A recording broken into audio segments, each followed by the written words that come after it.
You know that feeling when you snag a cheap folding bike on a flash sale, only to realize the moment you try to zip it through a city block it wobbles, the brakes squeak, and the battery dies after a couple of miles? I've been there, and it's why I spend a lot of time reading forums, watching test rides, and actually looking at the specs before I even think about hitting the buy button. Link is in the description if you want to check the product details on Amazon. The whole point of folding a bike is supposed to be freedom. You fold it, stash it under a desk, hop on a train, and still have the power to cruise up a hill without breaking a sweat. The risk is ending up with a bike that feels like a gimmick, or worse, a heavy, underpowered brick that never lives up to the promised range. That hesitation is real, and today I'm breaking down whether the LECTRIC XP Lite2 actually delivers on that promise, or if it's just another look good, ride bad story. First, let's put the XP Lite2 in the context of the folding electric bike market. Most entry-level foldables try to keep the weight under 25 pounds, sacrifice motor power, and offer a modest range of 1,525 miles. Premium models push the battery capacity, but often become too bulky to fit in a tight apartment closet. The XP Lite2 sits in a sweet spot. It claims an 80-mile range on a 48-volt battery and a top-assisted speed of 20 miles per hour, all while folding down to roughly the size of a large suitcase.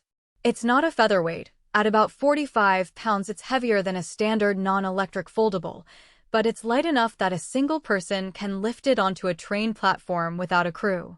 What matters most to a commuter is how the bike behaves on the daily grind.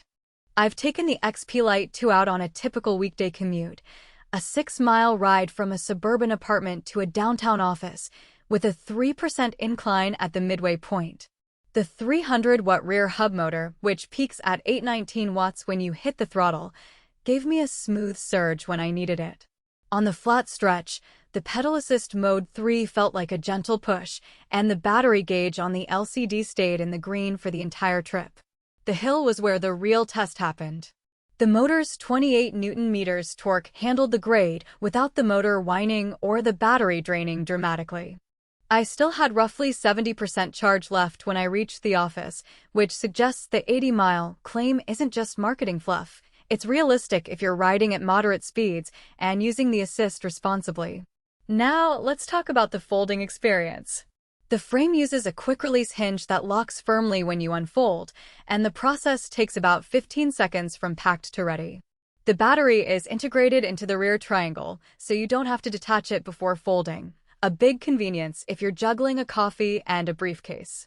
However, that integration also means the folded package is a little bulkier than a bike with a removable pack, and you'll need a sturdy wall-mounted hook or a floor stand to keep it from rolling around in a cramped closet.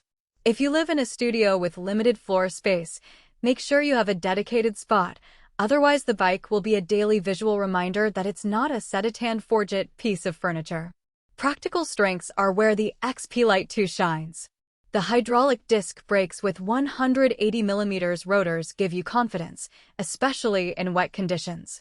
I rode it through a light drizzle on the same commuter route, and the stopping distance felt consistent, with no finger-pointed fade.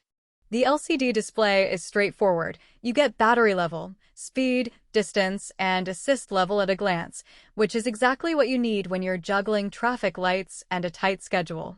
The 5 pedal assist levels let you dial in just enough help without feeling like you're on a scooter.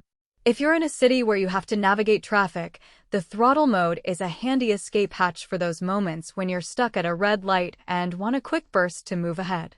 On the downside, the bike's weight does become noticeable when you're carrying it upstairs or loading it into a car trunk. It's definitely a workout to lift, and that's something to factor in if your apartment building doesn't have an elevator. The motor's nominal 300 watts means you won't get the same grunt as a 500-watt hub motor on steeper climbs, so if you're living in a hilly suburb, you might find yourself needing to pedal harder than you'd like. Another hidden trade-off is the charging time. The 48-volt pack takes roughly 5 hours to reach full capacity on the supplied charger. That's fine if you can plug it in overnight, but it's not ideal if you need a quick top-up between rides.